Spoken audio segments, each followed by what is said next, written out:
I'm being joined in the studio right now by the Executive Director of the Corporate Accountability and Public Participation, Mr. Kimbode Oluwafemi, to talk more about this collection of PVC. Thank you so much, sir, for coming on the program. Thank you so much.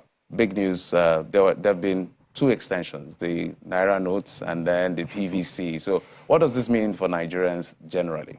I think the chairman of INEC has done very well by this extension, though for me that's not enough. I personally think that INEC could still extend to like around February 15, and they have like 5 days because of the level of technology that we now have at the commission. But one thing that we should always know is that election is not an event. Election is not the day you vote. It's the entire process towards that voting, that also all speak to the integrity and the sanctity of the election. And that no Nigerian should, by, the logistical deficiencies of INEC, be disemphasized from voting. So I think that is a welcome development, but I think we should be able to get to, or even the point at which if PVC will continue to be relevant, Nigerians can almost continue to collect their PVC up till the eve of an election. I mean, something like that. Don't you think, because people have been making this case that, we should keep collecting PVCs as much as, but don't you think that will affect their level of preparation for the exercise? We have barely 25 days. I spoke about the level of technology. This is the election with the most sophisticated technology. The BVAS system itself is very sophisticated. The IREV itself is extremely sophisticated. INEC has spoken to us about their logistical framework for, moving materials. And they actually hands-on in terms of even the INEC chairman saying, I will even speak with NNPC to be able to get fuel.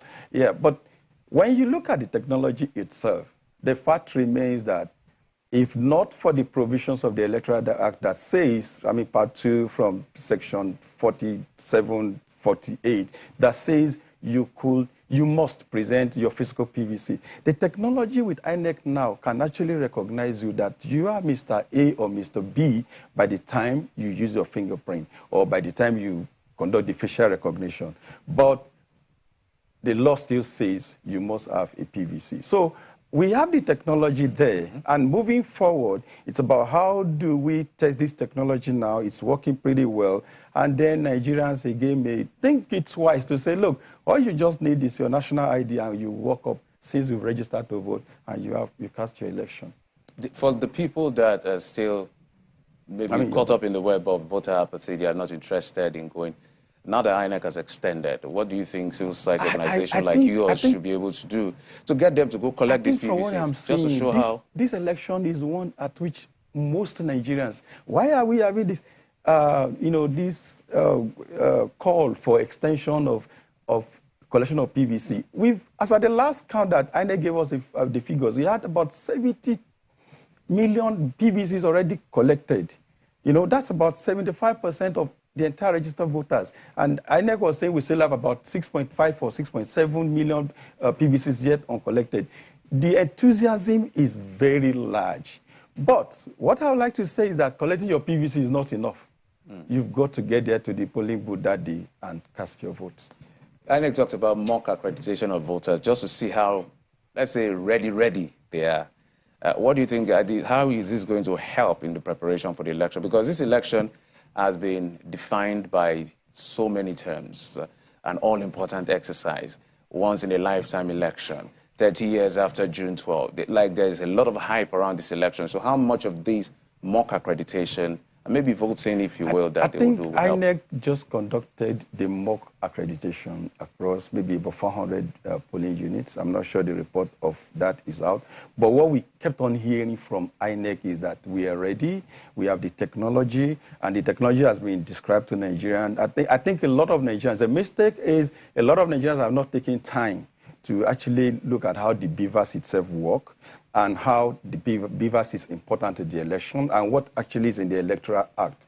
And with that, Nigerians should know that accreditation will start at 8:30 with BVAS, and then after the election, and then BVAS will be used to upload the result from the polling units. This is the understanding that Nigerians must have in terms of what is for what. And you can go back to the INEC portal to go check that, well, the election that was, the result that was declared at the polling booths that where I voted is actually the same thing that is on the INEC portal. I think the technology is there.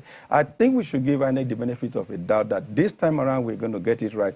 But there are still a lot of challenges that I think the entirety of the security architecture, the framework for moving logistics and material, you know, I mean, how the tech guys are also going to have like backup are things that INEC can still, you know, check. Maybe my last election day. Sorry for cutting. My last question probably will be, how will INEC self-audit itself? You know, self-auditing of INEC, so that some of the sharp practices, some of the practices we hear across board, some people trying to maybe sell, not necessarily INEC. There are so many things we've heard across the corner. Maybe people getting to call someone to say, okay, you can get your PVC, or people are claiming that they go to collect their PVC and they are being charged one sum or the other. What will INEC do in terms of that? Well, I think that's also a challenge to the INEC as an institution, but I also think that all of us as Nigerians have a say in this. Look, every election is important, but this election is extremely important. If we really want to make the change, we want to see that change happen in our country, what we have to do that is by going to vote. And we can do that by ensuring that some of this doesn't happen at our polling booths. I mean, if you notice anything, then you can report to the appropriate quarters in INEC. Thank you so much, Mr. Kimbode Oluwafemi. He is the Executive Director of Corporate Accountability and Public Participation Africa. Thank you so much for your thoughts on the preparations ahead of the election and the collection of PVCs. We'd like to hear more from you as we prepare for the election. Thank you so much for coming. Thank you so much.